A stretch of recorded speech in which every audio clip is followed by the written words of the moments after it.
Okay, the floor is yours. Thanks. Great. Thank you very much, Robert. It's great to be here. Hi, everyone. So today we are going to look at effectively preparing for the INCOSE SEP knowledge exam, structure, expectations, and approach.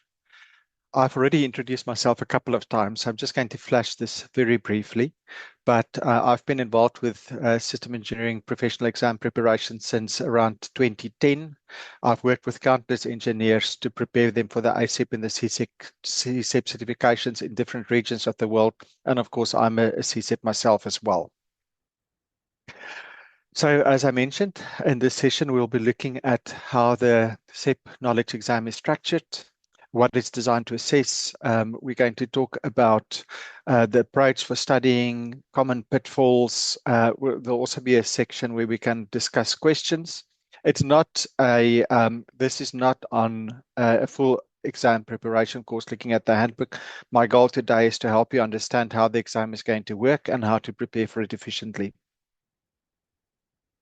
Just very briefly looking at the different levels, I'm hoping that by now you know in which level you fit in. I'm not going to talk too much about ESEP Expert System Engineering Professional, the one right at the bottom. There's no exam for that. You are basically assessed by a panel of your peers, and they will decide on whether you make the cut or not.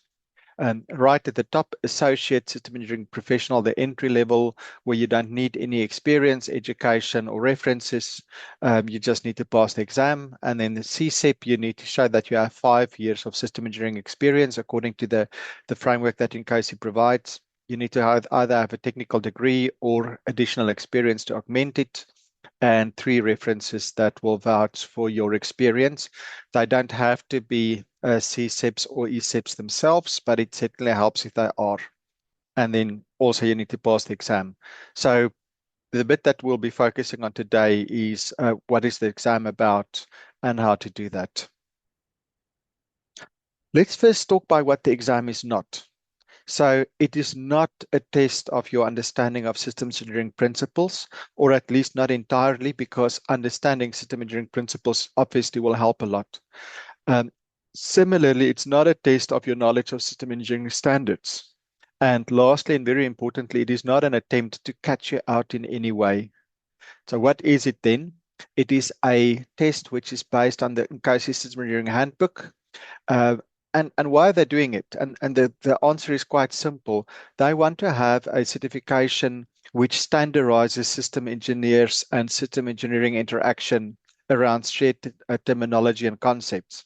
So if you've passed this exam, the intent, or if you have a CSEP or an ASEP designation, the intent is that you can speak the language, you can walk into any company in the world that subscribes to this program, and you will have common knowledge with the systems engineers that are working there. And then, of course, with this comes the fact that this is a fair assessment. I'll say this right from the beginning.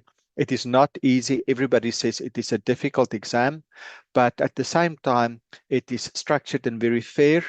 INCOSE wants people to pass. They are as much behind your effort as you are yourself. But at the same time, if anybody can pass, there's no credible bar to clear, then this doesn't help anybody. There's no value in it. There's no prestige in it. So then if we look at the exam, there's basically 3 things that it hinges on. You need to have knowledge of the handbook. So you need to understand the terminology which is used in the INCOSE handbook, recognize key phrases and definitions. You need to be able to understand the concepts in the handbook and be able to apply it as well. And you need to be able to handle the exam experience. When I did my first course in, I think, 2009 or 2010, the presenter said that it's about 80% recall, 20% understanding. And I must say, even at that point, I already used my understanding of the handbook a lot more. So if you understand systems engineering, you understand the principles in the handbook, then a lot of the questions become a lot easier. And since then, they've progressively focused on moving the exam to be less about parrot knowledge and more about understanding how the handbook works and how systems engineering works. So I would say at least 50-50. But really, this is not just a quick cram and learning exercise. My recommendation would definitely be to understand the handbook and be able to apply it, because on the flip side of that, it's not just about getting a certificate. There's value in knowing the content of the handbook and being able to leverage that in your day-to-day job and get value from that. And then I want to talk a little bit about handling the exam experience. So the exam is structured around multiple choice questions. I'll show an example later. For a lot of people, this is the first exam that they have written in quite a while, and not everybody is familiar with multiple choice either. So I want to tell this funny story. A friend of mine was the first person in South Africa to pass the exam. It's just before me. And I spoke to him afterwards, and I said, how was it? He said, I was completely terrified. He said, I haven't written any exam in about 30 years. I am the head of a department of more than 50 systems engineers in a huge organization. Yeah, I basically spearheaded systems engineering in that organization. And I kept thinking to myself, what happens if I fail this? And it's clear to everybody that I actually don't know what I'm talking about. So he said he didn't tell anybody about it.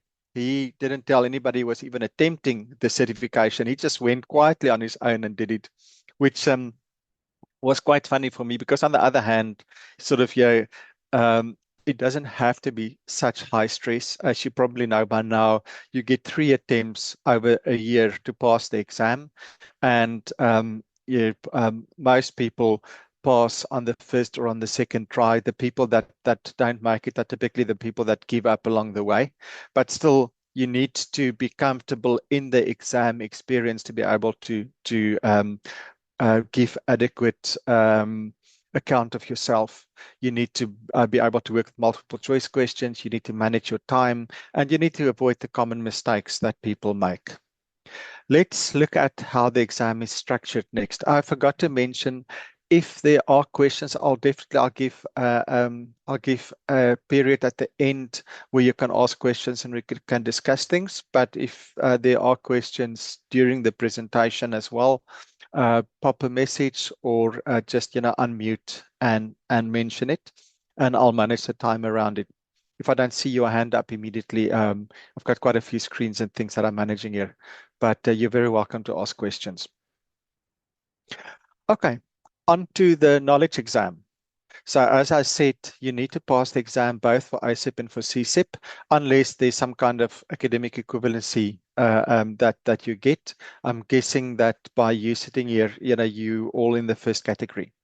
There's 2 formats. There's a paper-based exam and there's a computer-based exam. The computer-based exam has got 120 questions in 120 minutes. Typically, it can be a little bit more. I'll talk about that later. The online exam is always 100 questions, 100 minutes. So you see, you basically get a minute per question. I'll talk about why the online exam has got more questions than the paper one a little bit later. Well, in actual fact, in the next point. So INCOSE has done something which I think is rather clever around the exam. And obviously, you can see there's some system engineering thought that has gone into designing it, as one would hope. So when you write the online exam, there are typically 20 trial questions, which they include, which doesn't count towards your final score. These are questions which they are evaluating. So they're constantly improving questions, broadening the set of questions, and they will evaluate these questions against the other ones which are already trusted. And based upon that, they'll decide if they are good discriminators. Are they difficult enough? Does passing this question correlate with somebody that passes the exam?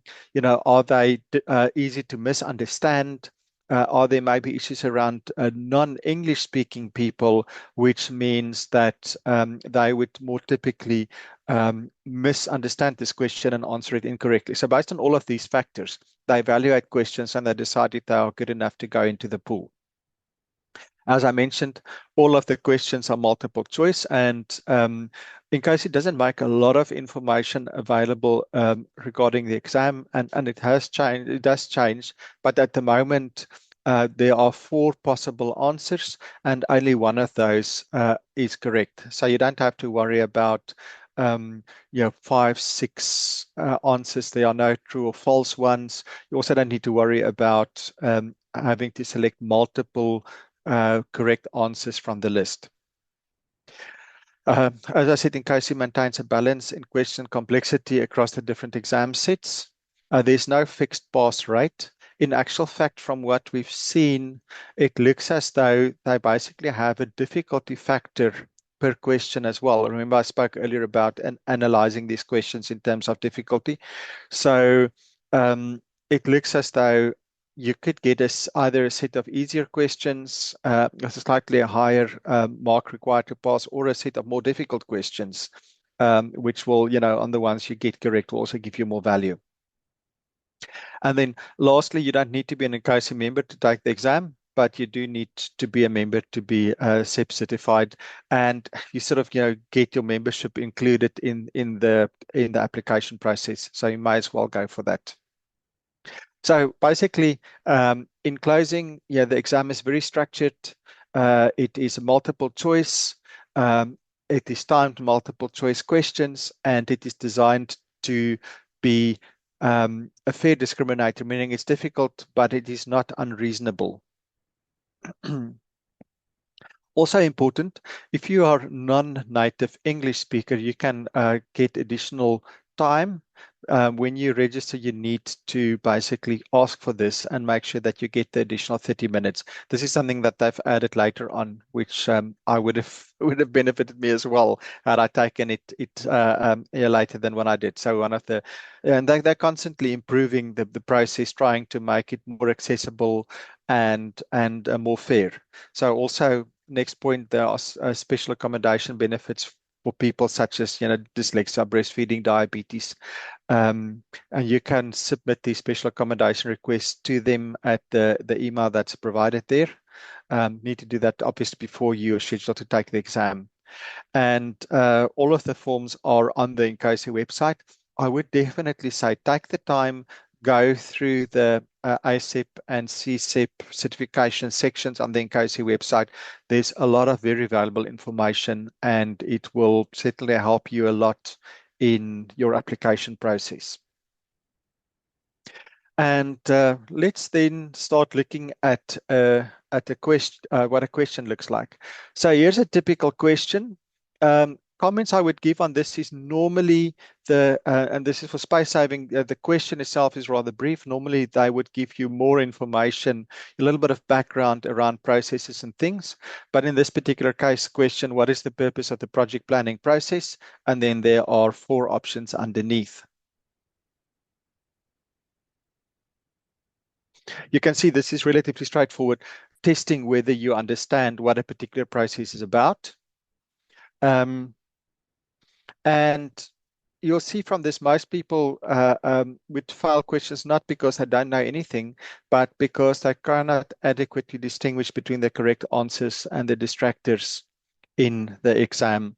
So in this particular case, there's a throwaway, which is easy to eliminate. And then there are 1 or 2 credible distractors, and then there's a correct answer. So let's look at another question, and I'm going to take you through a strategy to answer these. So basically you get the question, of course, very important to read the question to start with, and then what you want to do, and make sure you read through the question and it makes sense to you.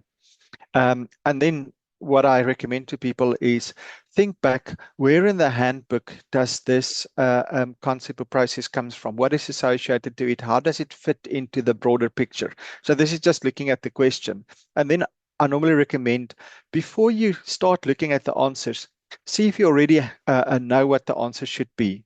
It's easy to sort of get lost in the detail once you go into the question. So if you already have an answer, just make a note of that mentally. But you still need to go through all of the questions and read through them in detail and go in and eliminate anything that is clearly incorrect. So in this case, what is an input in the verification process? The verification report is not an input, it's an output. So that's an easy one to throw out. After that, it starts becoming more difficult. So compare the remaining options against the handbook terminology and intent. So input verification procedure, once more, it should be an output, not an input. You may still get stuck where now you've got some options and you really don't know how to proceed with them. You can look at, if the question still doesn't make sense, you look at rephrasing it and look at the options again. And if you are really stuck between two, make a plausible answer, flag the question for review and move on. This is very important. There's no negative marking.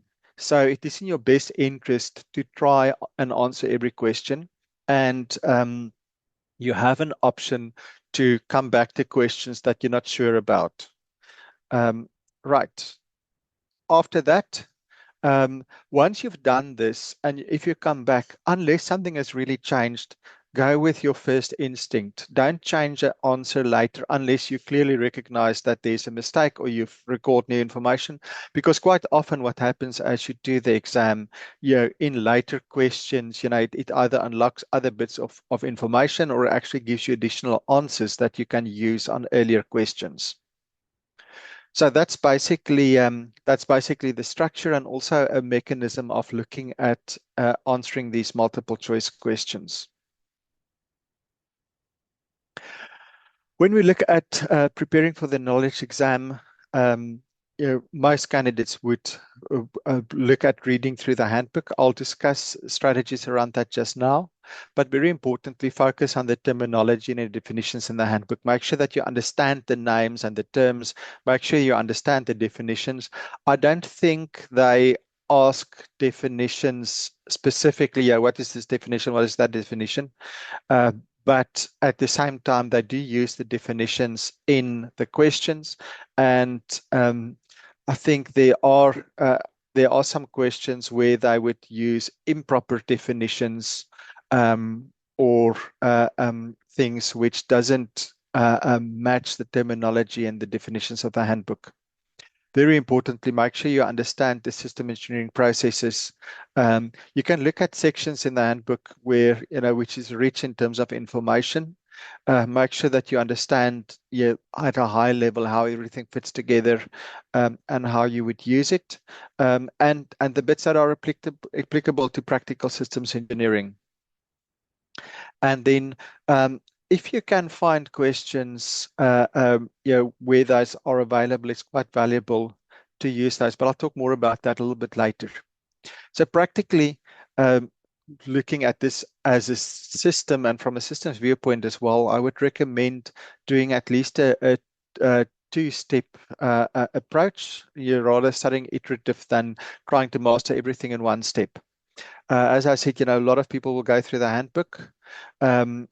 Go through it first and look at the structure, look at the key concepts and terminology, purpose of the major processes. Don't go into the detail yet, just try to understand at a high level how everything fits together. And then look at a second pass where you then focus on the areas that are clear and unfamiliar, pay a closer attention to details, terminology, go into the deeper layer of detail that are there. I also recommend to people either on your digital or on your physical copy of the handbook, underline stuff, make a summary, use the tools which are valuable for you to help memorize things. If you have access to question sets, and as I said, practical questions are difficult to get to. There are some sets available online, but I can't comment on the quality of them. Also because there are frequently new versions of the handbook coming out. This is a dynamic process where things are constantly changing. But if you do have question sets, you can go through a first pass, write the practice exam, see how you do, focus on the areas that you're still unfamiliar with, and then do another pass. I wouldn't recommend using practice questions to try and just understand, what the questions are. There are a lot of questions. And I've been working on this for a very long time. So rather, if you have a practice set, use it to see where you're comfortable and where you're not, so that you can focus your efforts in the areas where it is still needed. Let's look at the common pitfalls for people. So the first one, people show up thinking that they know enough about systems engineering. They don't have to be that familiar with the handbook. Um, Often also people focus too narrowly when studying. They don't get a broad overview. Sometimes they run out of time. They don't structure their learning experience well enough, and they end up with good knowledge in some areas, but poor knowledge in others. And quite often, also sort of skipping over the bits that they don't understand and just focusing on what they already know. And then lastly, as I said, people that panic during the exam experience, that are stressed, sometimes through their own doing. If you are writing in a physical place, make sure that you know how to get there. Make sure upfront that you need to park. Make sure that you know what the traffic is going to be like. Getting back to my friend, he's a big guy, not terribly fit, and he said to me one thing: make sure that you don't end up getting there in rush hour traffic. You can't find parking. Yeah, he said he had to sprint, about 1.5 kilometers to get to his exam on time. Yeah, that's not the best way to start your exam. And lo and behold, I got stuck in rush hour traffic. I couldn't find parking. I also ended up sprinting to get to the exam location in time. Don't do what I've done. Learn from my experience. Make sure that you arrive as comfortable and as calm as possible for your exam. Next, we're going to look at the physical format. So as I mentioned, there's two types. There is the paper exam and the computer exam. Paper 100 scored items, computer exam 100 scored plus some unscored questions. With the paper exam, you'll write it and you'll get your results after a while. Computer exam shows your results almost immediately. In my case, I wrote the exam, I pressed the submit button, and then the screen went blank, and I nearly had a heart attack, wondering if the system has crashed. And then what felt like a very long time, but was probably about 5 seconds or so, it popped a little window up saying, "Congratulations, you've passed." If you see that little window pop up, that is one of the best feelings in the world.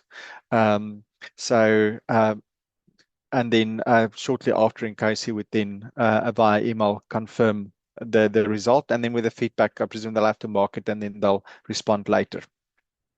With the navigation on the paper exam, you'll have a booklet that you can flip through. On the computer screen, I'll show you just now what it looks like, but there will be one question per screen. And a couple of tools that you can use as you're working on it. So for the paper exam, you'll have the booklet and an answer sheet. And I think you've got notepad paper. Very important, this is a closed exam. You're not allowed to take anything in. And in actual fact, you won't need a calculator or anything like that, but you're not allowed to take anything in with you. You also write or sign a declaration saying that you won't try to record or reverse engineer any of the questions or share them, anything like that. INCOSE is understandably very cautious around information for the exam.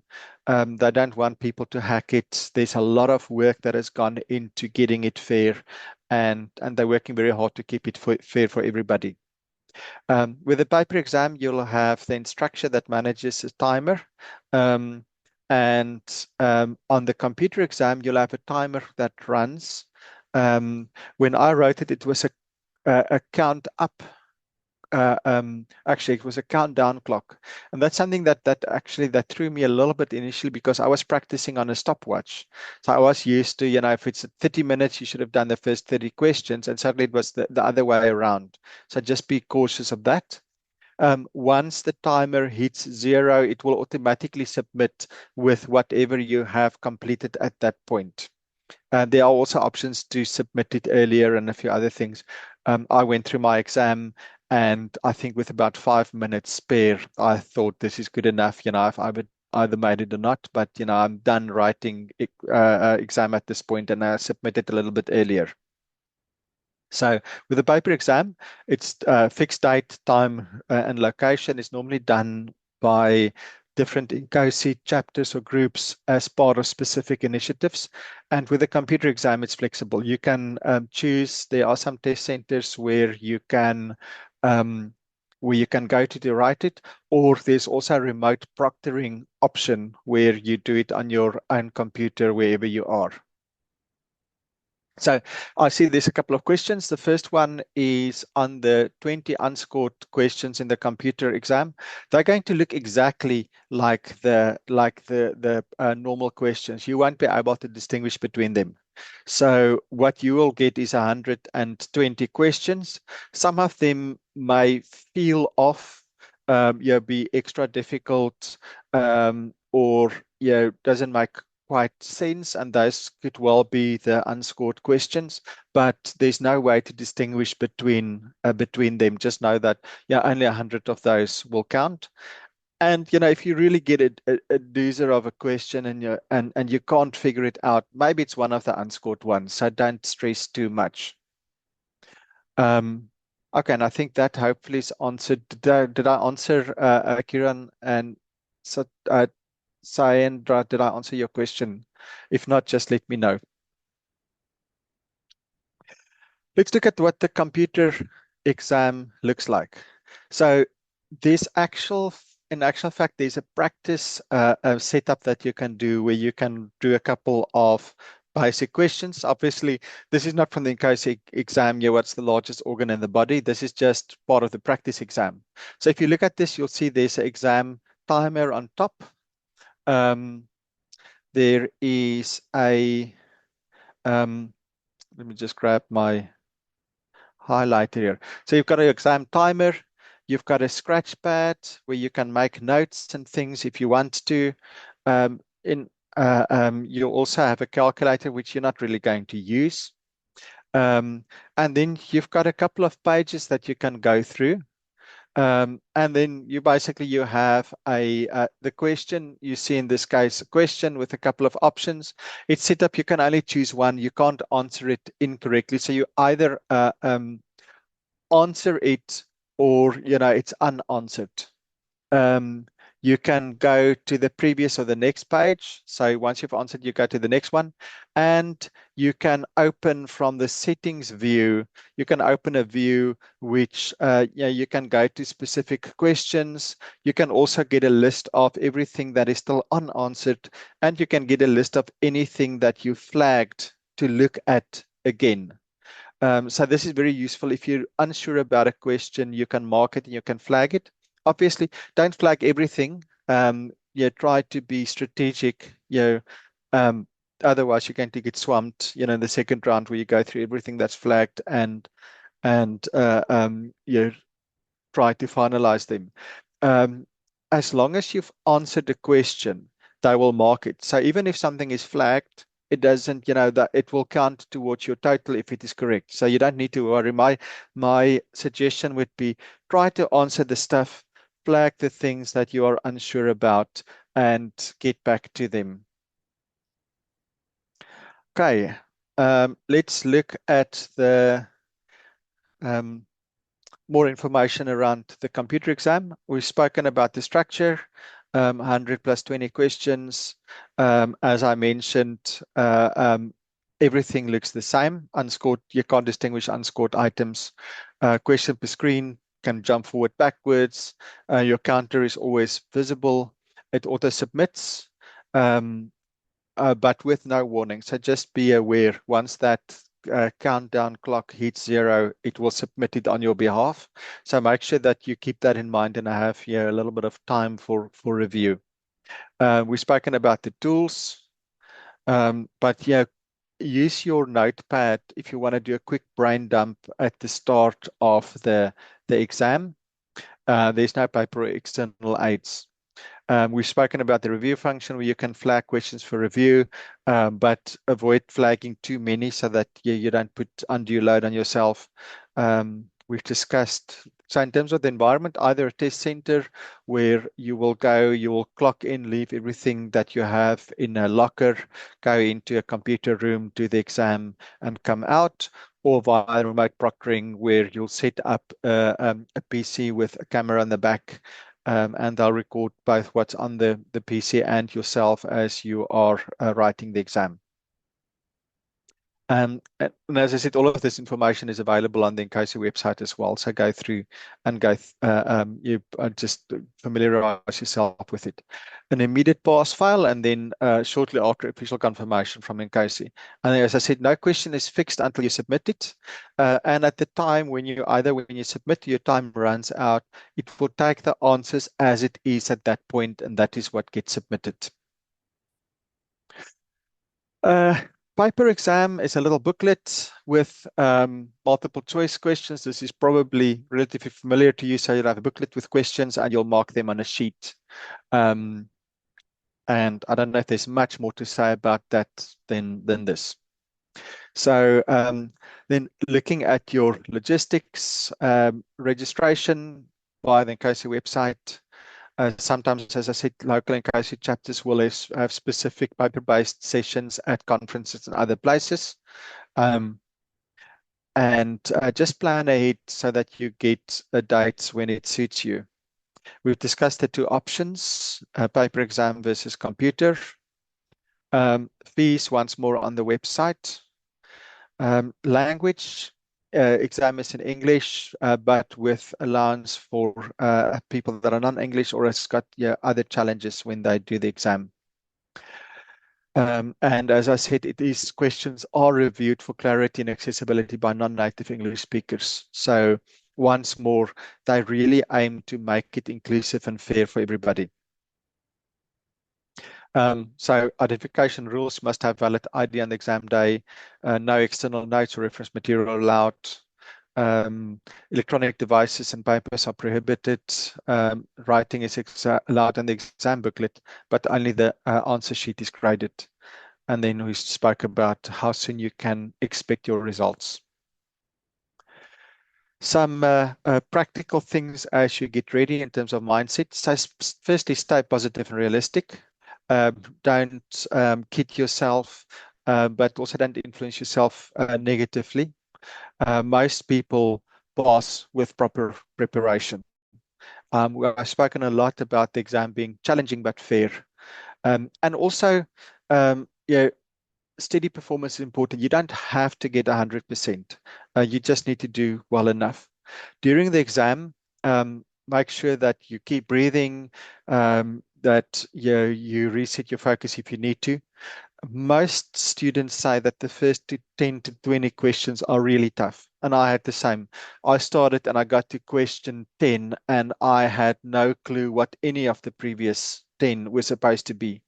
And I just kept working at it, doing a question. I think question 12, I looked at it and I said, I actually know this one. And then question 13 was easier. And after that, I got into my stride.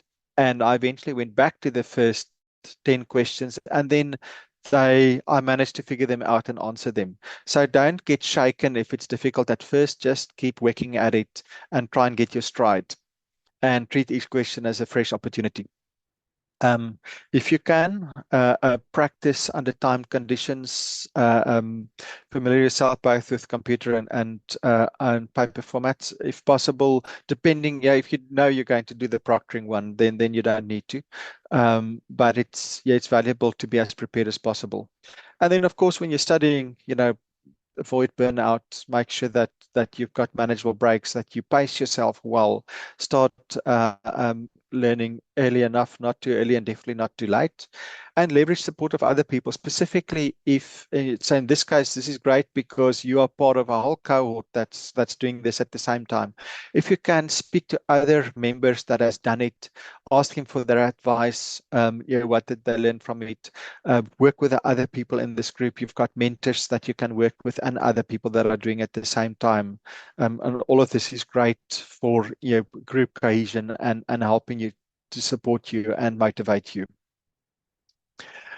And that's basically the presentation that I've done. So we've discussed preparations, where the questions come from, pitfalls, preparation strategy, and time management. We've looked practically at the exam. What does the online exam look like and the paper exam?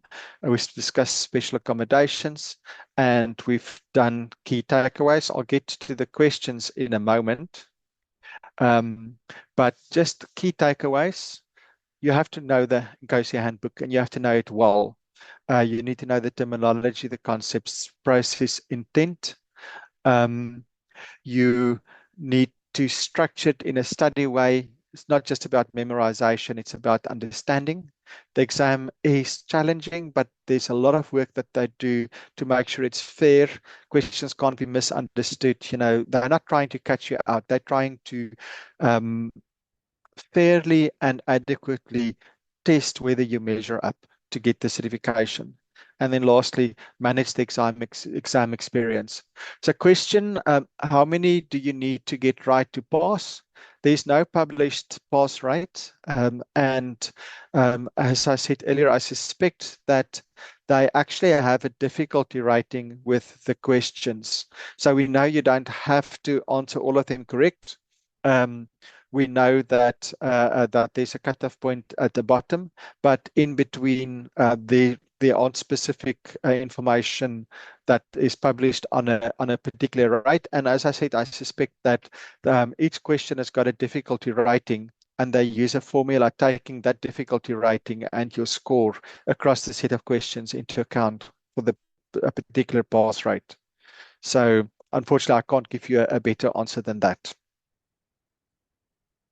And that's basically the structured part of the presentation. You can see there's my email address below. If you want to send any questions, I've also got a team of people that can help with these things. And if you want to know what we do, our website is there. But with that, I'm actually going to open the floor for questions.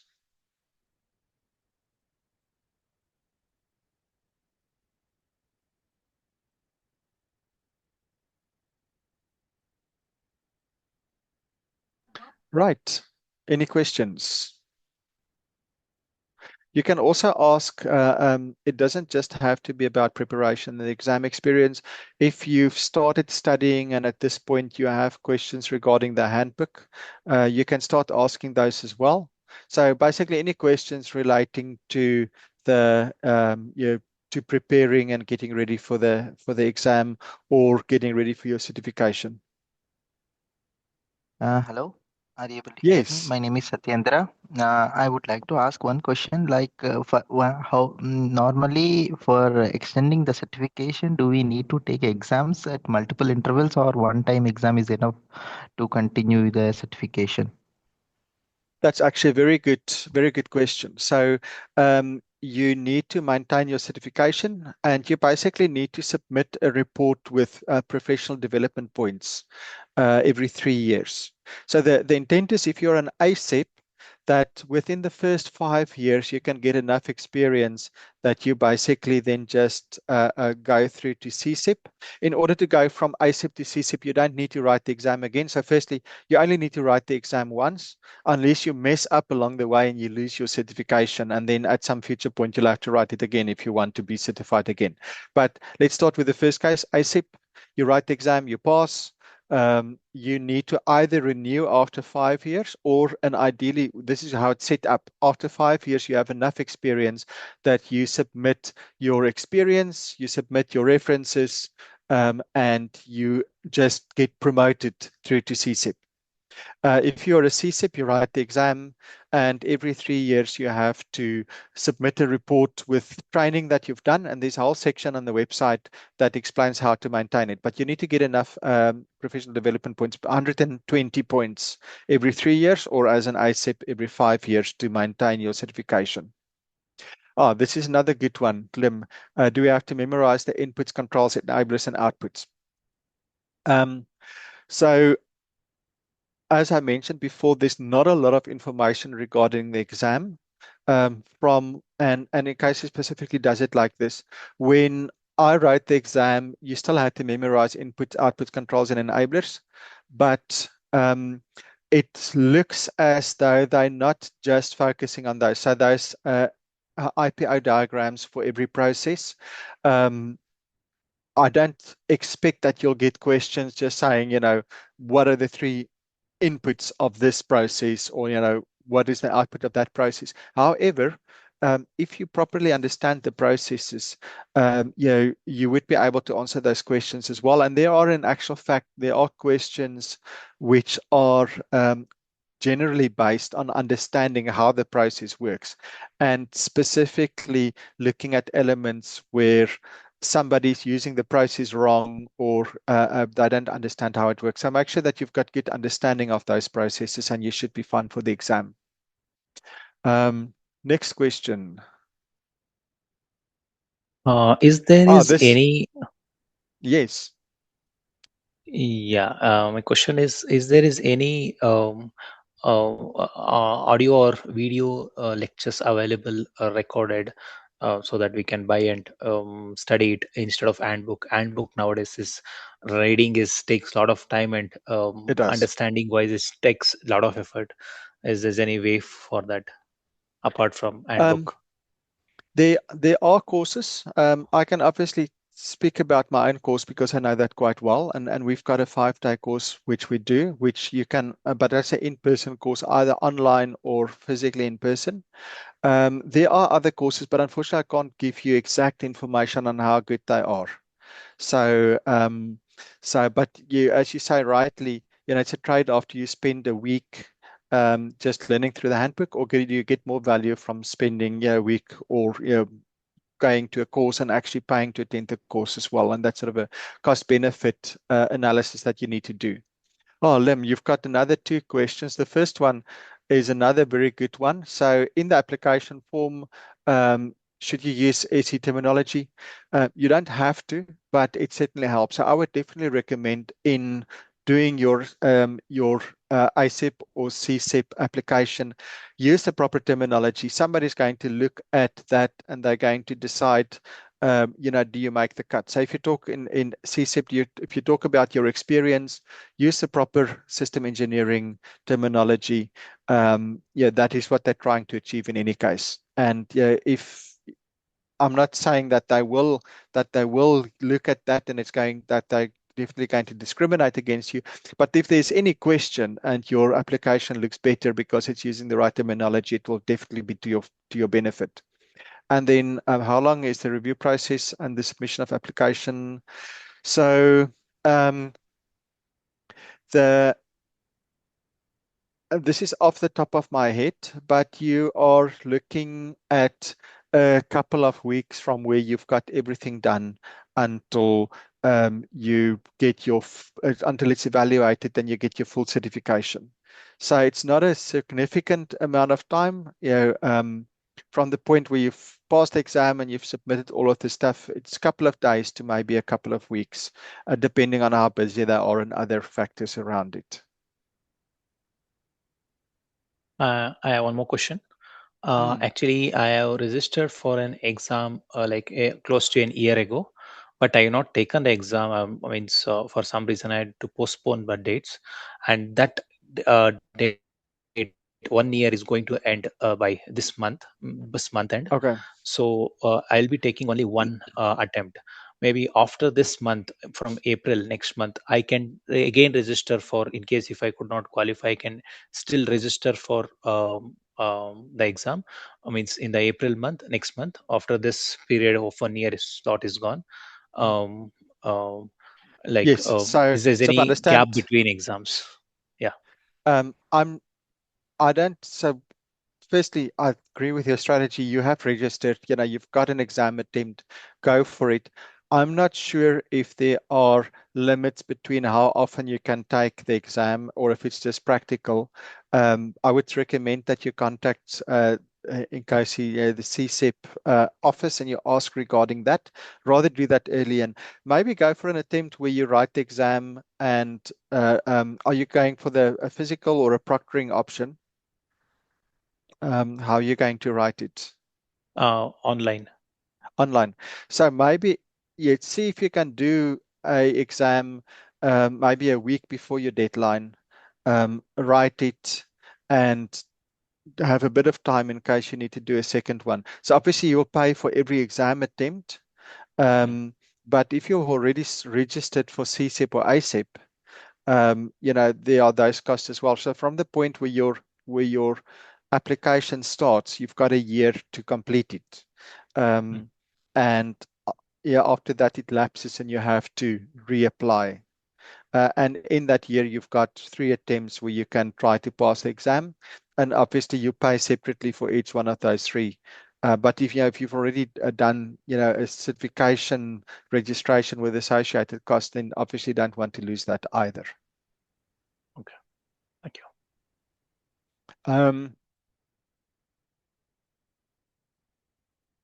Do we get to improve? I'm not 100% sure about, so you're asking, do we get to improve our application forms, or is there clarification on them? I've not heard of anybody where they sort of personally where they've returned the form, but I'm fairly sure if you pass the exam, if there's an item of non-clarity on your form, they would have they would probably ask questions. There's also an appeal process. So if you get rejected, there's a process where you can have it reevaluated, which you can also make use of. And then I forgot to mention in the computer, basically in the exams, they nowadays, they didn't when I wrote it, but at the moment they are giving you sort of brief feedback on how you did in every section. So even if you write the exam and you fail it, they'll give you some feedback on which sections you are strong in and which are the ones that probably trip you up, which is also valuable feedback. Hi, this is Sairam. I have a Yes. question about I have 12 years of experience in my career. Recently, I have joined the system engineering.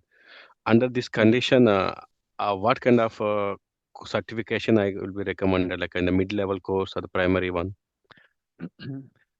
I would say go to the INCOSE website and look at the competency. So when you look at the certification process, look at CSEP, and they'll have a couple of competency areas for systems engineering, and see how close you are. And if in doubt, try and go for the CSEP. The worst that can go is they'll tell you, listen, you don't have enough experience yet. We're downgrading it to an ASEP, and once you have, we'll upgrade you.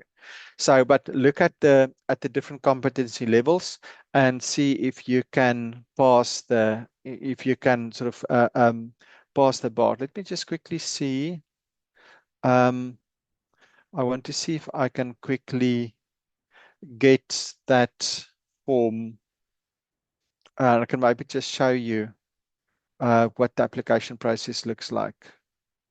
We can continue with questions in the meantime, but I'm going to see if I can quickly find another slide which talks about what the experience looks like, and then I can quickly show that as well. Can I clarify? This is Lim here. May I clarify whether the 100 questions or 120 questions for the online exam, are they segregated into different sections, or it is actually randomized throughout the 120 questions? No, it's just random. It's just a flat list of 100 questions. So unfortunately, there's no, fortunately or unfortunately, you go through them, and there's no structure to them. Thank you. Okay, let me quickly see if I can flash this. Okay, right. So if you're looking at CSEP certification, there are a couple of different competency areas. So basically, requirements engineering, system and decision analysis, architecture, design and development, etc., etc. And you get a matrix like this, where you need to show, firstly, that you have more than a year of experience in one of these sections, and secondly, that in total, you have more than 5 years of experience. So there is a section called other, but try not to use that unless it's not necessary. But you see between this, There's the requirements, analysis and design, integration, verification, validation, maintenance, planning, acquisition and supply, risk and opportunity management, life cycle processes, specialty engineering. There's a lot here where you can put your experience under. So so I would definitely recommend, if you've got experience, try and go for CSEP. Just start at that level, and rather get downgraded if they don't agree.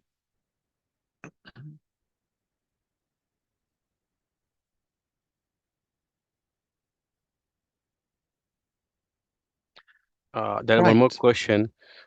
If the standards was been mentioned here is common for everywhere in the industry or international, or it may be valid like region wise.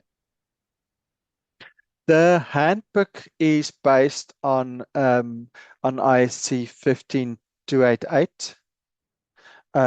So you'll see that standard, but you don't need the handbook doesn't. It mentions a couple of standards, but it's not focused on standards. So yeah, all of the knowledge that you need is in the handbook. So you don't need to worry about knowledge of standards.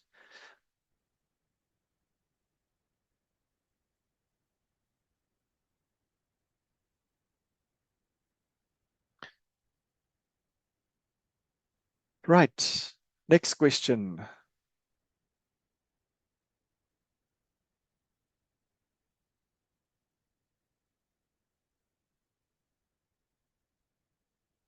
I think we are, Robert, I think we're sort of running to the end of the session. If there's more questions, you guys are very welcome. Or if you want to send questions afterwards, you're also welcome to do so. So from my side, thank you very much for joining today. It was a pleasure to talk to you. I hope that you've got a much better understanding of what you signed up for and are in for, and are better equipped to take and pass your exam. And I look forward to sharing this journey with you and seeing your success. And as I said, any questions, please let me know. So thanks a lot, Francois, for your times and share this wonderful information for all our members. But can you also share a little bit in very short about the services that you offer and also the promotion that you may actually brought to our members here? Okay, yes, of course. So I mentioned CTI since 2010. We've been presenting a course on how to pass the ISEP and CSEP exam. We've done it in multiple countries for multiple companies. We also kept it up to date through all the iterations of the handbook.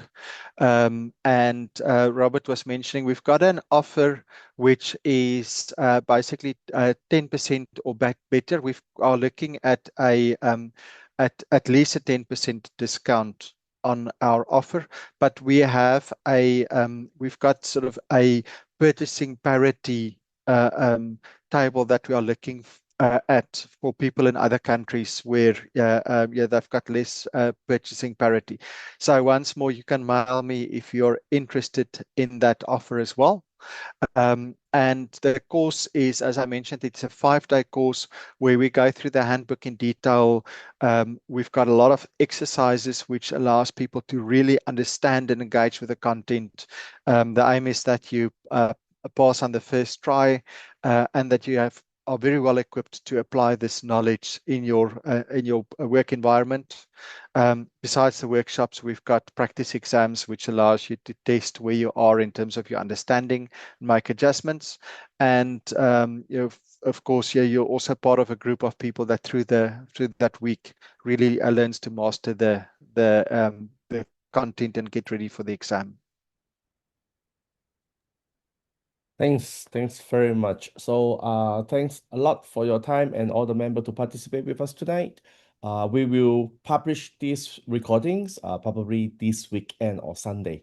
So I will process it and then publish into our user groups at the LinkedIn. So you will able to download it and review the section again.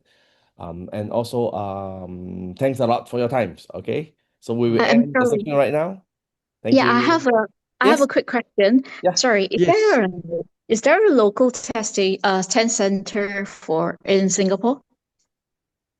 Robert, I don't know if you know, maybe I don't know off the top of my head. I know there are this information on the INCOSE website, but maybe you know. Yeah, so there's definitely the online options. If you mentioned about the Singapore for the physical exam, we are actually thinking about to organize one, probably sometime in September. So the end of this month, we will have the Singapore chapters going through the AGM meetings. So we will discuss about that with all the members. If everyone agree, then we probably will arrange the physical paper exam in Singapore. But that is up on the discussion that we have during the AGMs. So if you're in Singapore, you're welcome to join us, and you're able to actually, request, and we actually have a nice dinner, and we will go through all the activity we have, including this one that is offering by the Singapore chapters. So yes, I will let you know after the AGMs. Okay, so and that's for the paper option, and then Robert, as you said, there's always the online proctoring option. Yes. Maybe yeah, if somebody knows whether there's a local physical test center in Singapore, that would be valuable. As I said, unfortunately, I don't know off the top of my head. The challenge with the proctoring quite often is if you work on a very secure environment, it may be difficult to get the software on your work computer. So you might need a separate computer to set that up. And in some cases, it's valuable if there's a physical test center that you can go to rather than doing the online proctoring. But online proctoring you can do at a time that suits you from your own house, or any other environment where you can set up correctly. Right. And I think they do have Francois, the test I'm center. sorry. Okay, I apologize. I just got one more question off the top of my head. Actually, it's Yes, for Lim. Francois. Just wanted to clarify a point that you made earlier. For the application, for the INCOSE, for the application for ASEP or CSEP, actually it includes the 1-year membership. Just to clarify. Yes, I believe so. You can't get certified if you're not an INCOSE member. You can do the exam and see whether you pass, but in order to get the certification, you have to be a member. I see. Okay. And All also right. in terms of that, you also get professional development points just for being an INCOSE member, so that helps as well. Yeah. The reason why I asked this is because I registered myself as an INCOSE member first to get the handbook, Right. and then subsequently applied for the CSEP assessment. So I think I double paid for the Oh, no. application. No, The that exam fee and the member fee is different. So you need to be a Okay. member in order to able to get the certifications. yes. Got it. Yeah. Not Yeah. double. I don't It's think they not would have a double charged you. No, they No, don't double double no, payment. it's not included in the fees, but it is sort of they funnel you into that as part of the process. Right. Okay, got it. Thank you very much. Thanks very much for all the time today. Thank you. It's a big pleasure. All right. So thanks a lot for everyone. Thanks, especially for CTI, Francois, and we will end the section today. And so thank you. Bye. Thank you very much.